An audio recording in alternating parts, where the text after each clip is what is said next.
Hello, and welcome back to another chapter in this Aries North Node contemplation. And I think really this one is much more about the South Node and especially the Libra South Node. And I really want to share some depth, some pieces around owning our triggers and taking full responsibility for the way we feel and what that allows us to do, how empowering that really is when the problem is never out there. It's only ever inviting us into our next level of healing. And like that whole Libra concept of the other being a mirror for the self. That's like what the other is there for. That's what relationship is there for, is that it's a counterpart that gives our sense of being more gravity, more connection, more interwovenness into the fabric of life here. And all of this is very good. Like, none of that's wrong. None of that should stop happening, right? Like, we're here to connect with other people. We're here to relate to other people. We're here to be reflected by other people. We're here to reflect other people, like, for their benefit. Like, relationship is a central part of the human experience. I think hopefully we can all agree, but that's definitely my belief. So it's not that we're not supposed to, like, be around other people. It's how to be around other people in a way that is healing for you. And the Libra South Node being a magnifying glass on our patterns in relating to other people, likely that's going to show us the whole picture, typically, as far as like the really healthy patterns that we have and the really not healthy patterns that we have, where we're harming ourselves, we're signing up for things that are harmful to us and allowing ourselves to receive treatment that is not befitting to what our soul truly deserves. And that's our choice. Like, we can engage in healthy ways, we can engage in unhealthy ways. Like, we each get to make our own choices. And the thing that's coming through right now is like Saturn and consequences and karma, is also kind of tied in with that South Node of like, there is no right or wrong. There's only ever the very practical question of like, how's it working out for you? Like, do you like it? Do you like your consequences? Or does it not feel good? Like, and if it doesn't feel good, if whatever's happening, like whatever somebody is showing you or telling you or whatever it is, that upset, that energy moving, that stirring of your dust inside of your energetic field, I want to talk about owning that and taking responsibility for the clarity of your pond. Like, is the dust all stirred up and you can't see even an inch in front of your face? Or is the dust settled and are the waters calm and you have long view and wide view because there is peace and stillness to where you can have a vantage point that allows you to see things and gives you information that someone with this situation going on, they don't have that information. So yeah, like, it's an advantage to have some clarity going on, And so it's like when our dust gets stirred up, the clarity drops. And at that point, again, there is the very realistic question of, what do you want to have happen next? Like, do you want the dust to be more stirred up? Like, do you want to engage in whatever it is that's like harming you or raising this in you? Like, do you want to lean into it and amplify it even more? You can do that. That's a choice. That's a choice people make, right? Yeah, I've seen people make that choice. Or you can recognize that this dust being stirred up in my system, it does not feel good.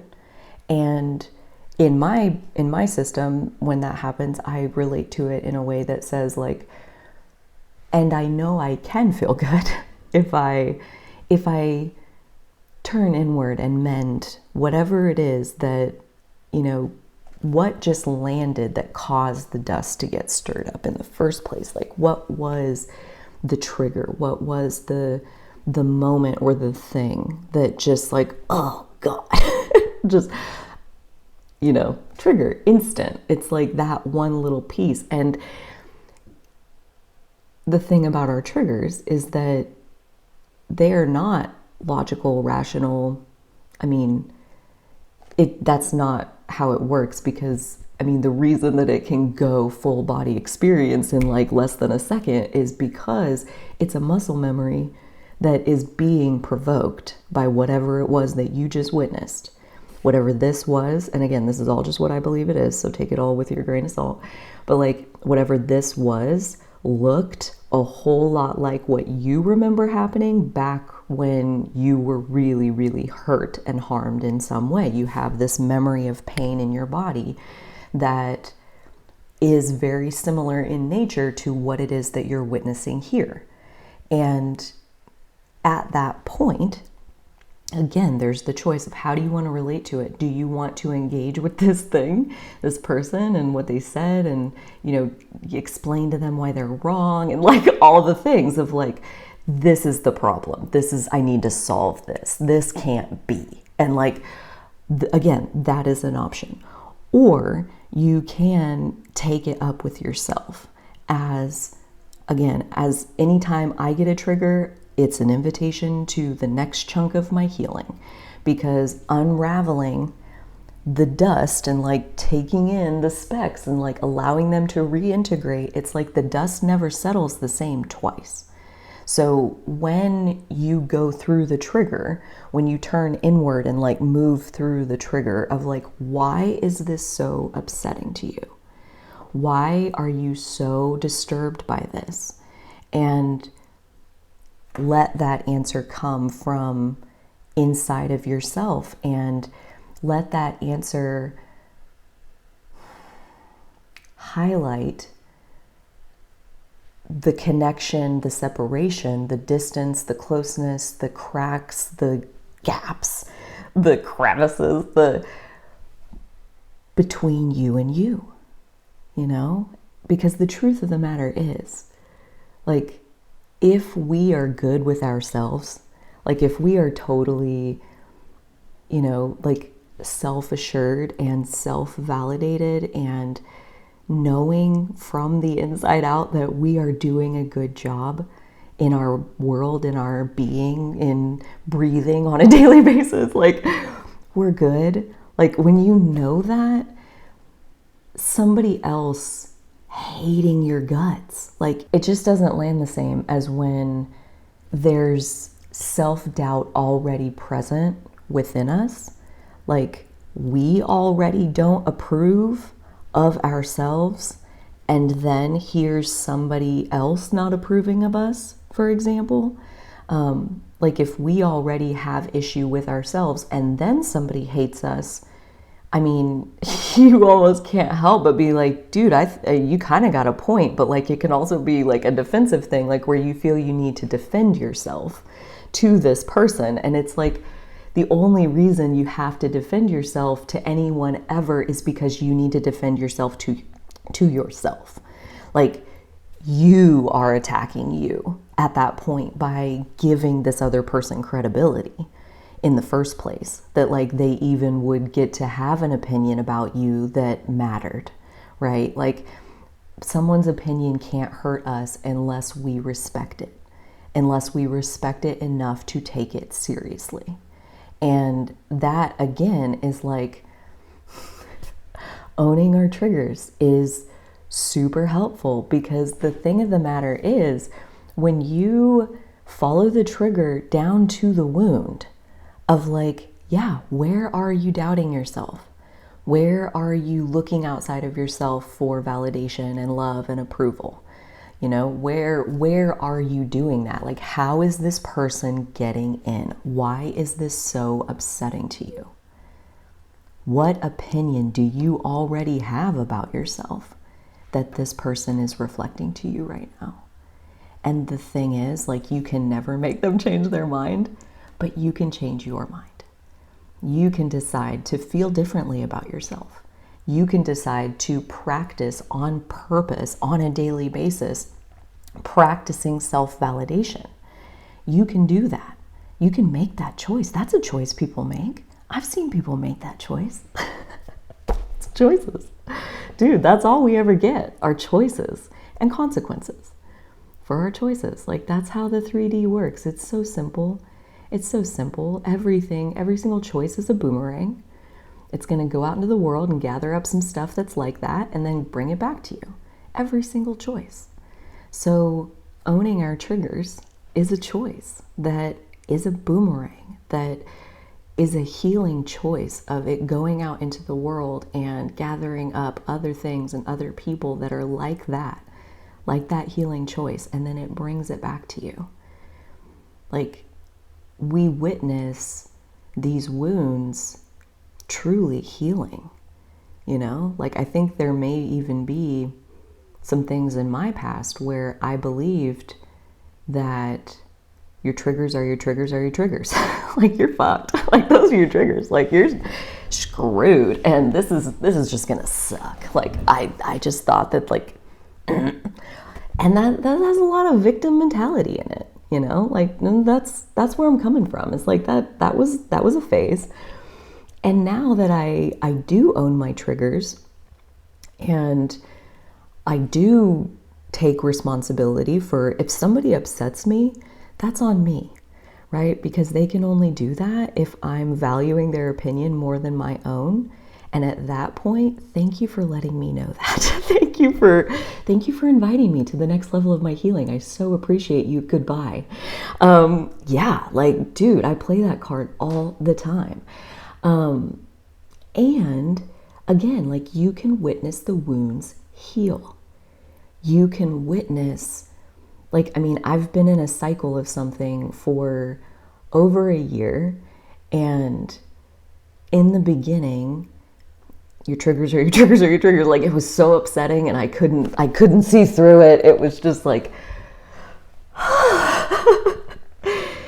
and to get to live through that moment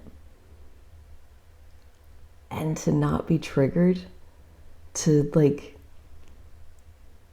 to see clearly, to like, maybe there was like a little bit of dust hovering at the floor of the pond, if you're going for that analogy, or the ocean or whatever. Like, there was maybe a little dust. I mean, it was like heavy heartbeats. Like, it was, I mean, intense stuff, like very, I mean, violent almost. And like, it's upsetting. It's disturbing to have any of that directed, like, even in your general vicinity. And okay. Okay.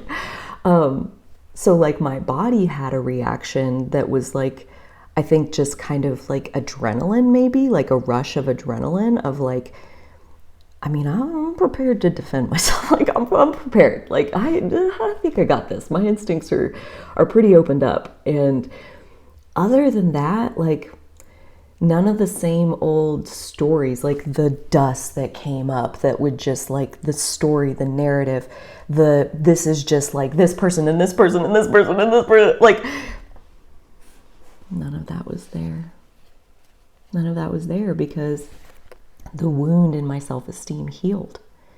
And it did that. I mean, it took several triggers, like working through trigger after trigger after trigger after trigger after trigger, hits on my self-esteem that, like, other people are degrading me or talking down to me or disrespecting me or outright, like, trying to be, like, threatening violence towards me. Like, I mean, other people are doing this, and it's like hurting my security. It's hurting my self-esteem. But every single one of those people was echoing something that was already like an attack between my inner parent, my inner planner or whatever, and then my inner child, my inner heathen, you know, like my inner animal kind of thing. So like there's already like a battle going on between me and me.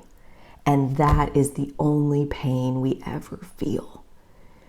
So taking ownership of our triggers and allowing them to be our responsibility, allowing no one ever to be responsible for how we feel, is one of the most empowering things I've personally ever done for myself. I'm not going to say it's like one of the most empowering things anybody can ever do. I don't know.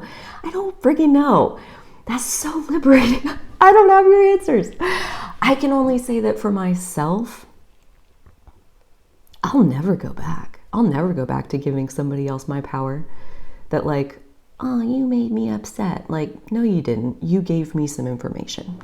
You gave me some information about some healing work that's ready for my attention inside of myself, and I thank you for it. Good day, sir. I mean, like, dude, you can thank somebody for the trigger and then walk away. Like, I'm not saying owning your triggers is a recipe for like, you need to stay and put up with that shit. That's definitely not what I'm saying. And if anything, like, I don't stick around people who are dealing me trigger after trigger after trigger after trigger. I'm like, that's a toxic person, you know, to some extent. And sometimes that's exactly where we need to be, is swimming in the deep end of the pool and being triggered after triggered after trigger. I mean, sometimes that's right where life takes us. I've been there many times. And I learned a lot. Again, like, I think when you get the innermost dust of your psyche stirred up like over and over and over for like 2 years, like it's an intense catalyst. It's an intense fire of transformation that like you don't walk out the same on the other side, you know? And if anything, like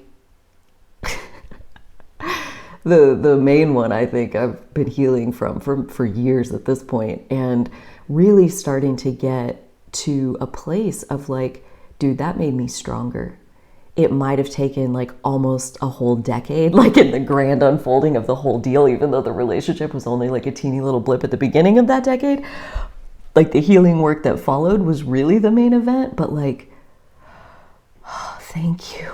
Thank you. Oh my God, thank you. The people who deliver us our triggers are our angels.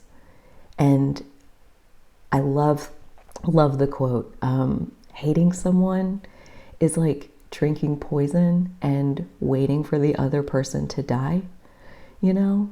And that's the other thing about owning our triggers, is that it lets you let that other person off the hook immediately. You know, they're not responsible. They don't bear any responsibility. They don't need to be held accountable. We just apparently need some boundaries going on over here so they're maybe held at a safer distance away from us. And like, that's for us to get to decide. This is all like that Libra South Node karmic healing of our relationship patterns. I think owning our triggers is a huge piece of that, or at least I know it has been for me. And I would love to hear down below how that lands for you.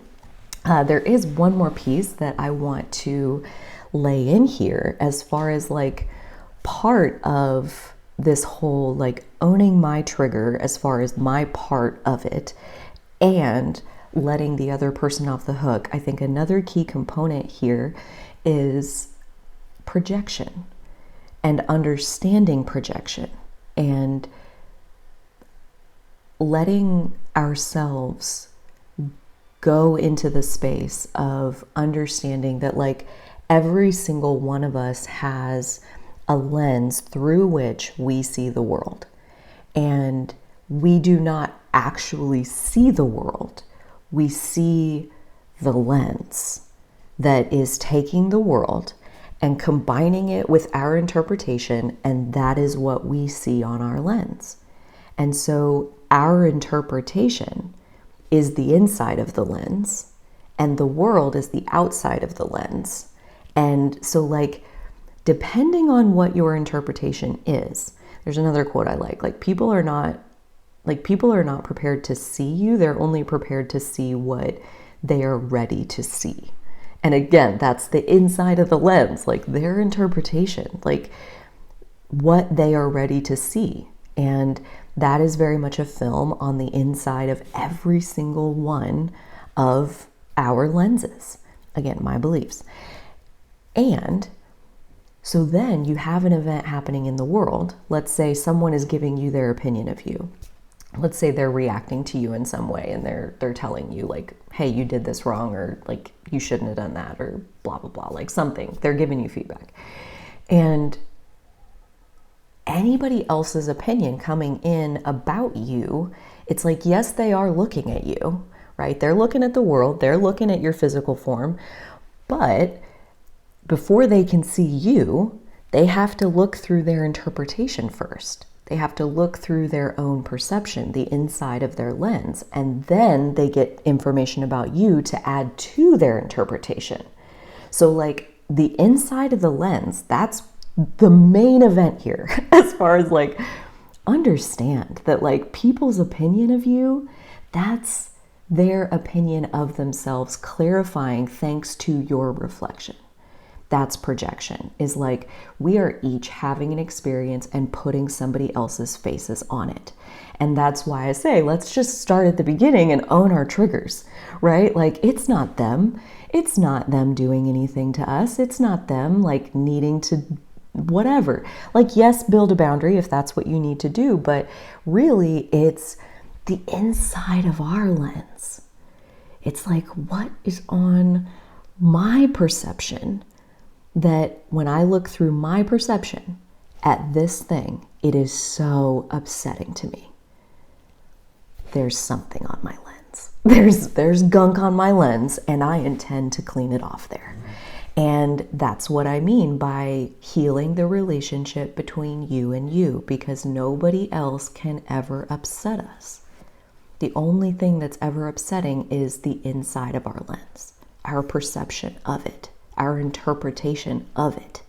The event is the event is the event. It's just neutral. Like that saying, it is what it is. Like that's a very earth energy saying of like, reality is real.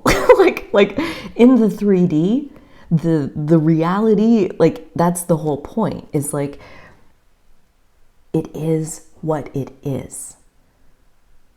And then how we feel about what it is our interpretation of it. That's all that's ever happening. That's all that's ever happened. You know, I was thinking this morning, like nobody's ever hated anybody. They've only hated like their perception of them. That's it. No one's ever actually hated a person. That's like never happened, not in the history of man, because the only thing that we ever see is what we think that person is, not what they really are, you know? And what we think they are is really, again, this is why more of a reflection of us than of them. The owner of the opinion, that's who the opinion is about. I believe that more strongly than ever. And again, that is very much founded in projection.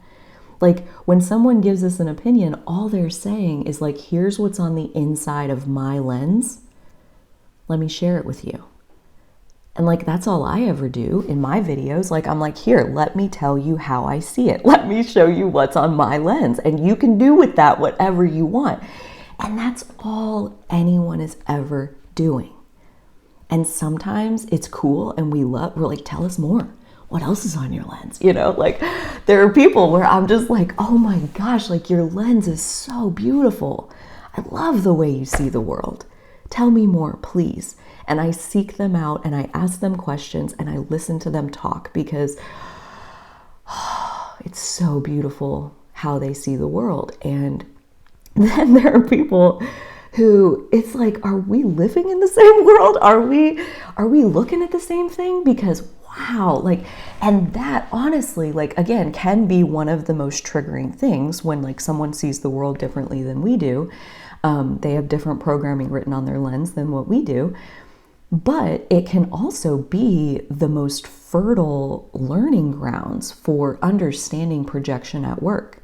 witnessing it in real time, when you have multiple people beholding the same moment and then different people having completely different experiences. And what you're seeing, again, is their projections of like, here's what it looks like to me.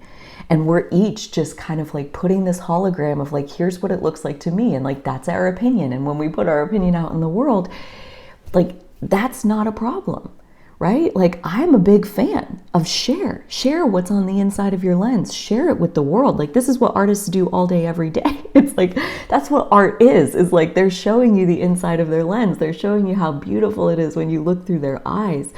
And of course, there's a lot of like grief and the sad end of the spectrum as well. But like, I think even that has its own beauty. So anyways, but the thing is that we cannot expect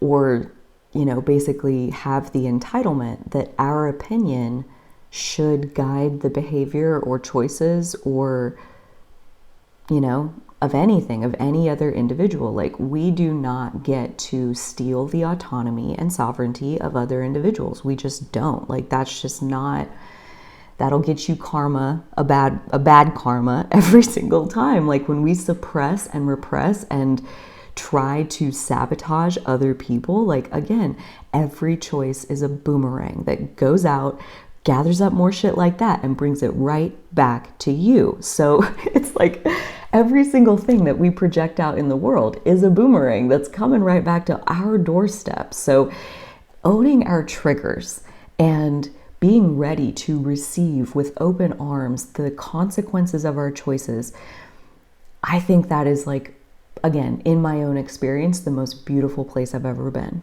is right here, right now, where I know that other people's projections have nothing to do with me, and I know that my triggers are my own, and that I am seeing real progress in terms of the wounds that release the pain that is the trigger, the pain that runs through my body. Like, those wounds are healing. I'm seeing it in the triggers that aren't there, right? Like the triggers that should have been and aren't. And it's like, whoa, thank you. Thank you for doing that. I appreciate it. You've really given me some really important information that I did not have before, which is the level to which I have healed the wounds that you once stood upon in a very painful way. Thank you. Thank you for showing me my healing journey, like the practical side of like what it's given me, the power that it's given me. Thank you. Thank you. Right? Like, how we feel about others, how we project onto others, it is all just a relationship between us and us. It's all just some version of ourselves that we're having an experience and we're putting their face on it, right? Like, you can bring all that home at any time. And there's a wholeness and an integration and a healing of the wounds that for me has been life-changing. And so it is always my pleasure to share these stories with you. I would love to hear your comments down below, your thoughts on projection and owning your triggers, any experiences you have around that. Until next time, do take such good care of your beautiful selves.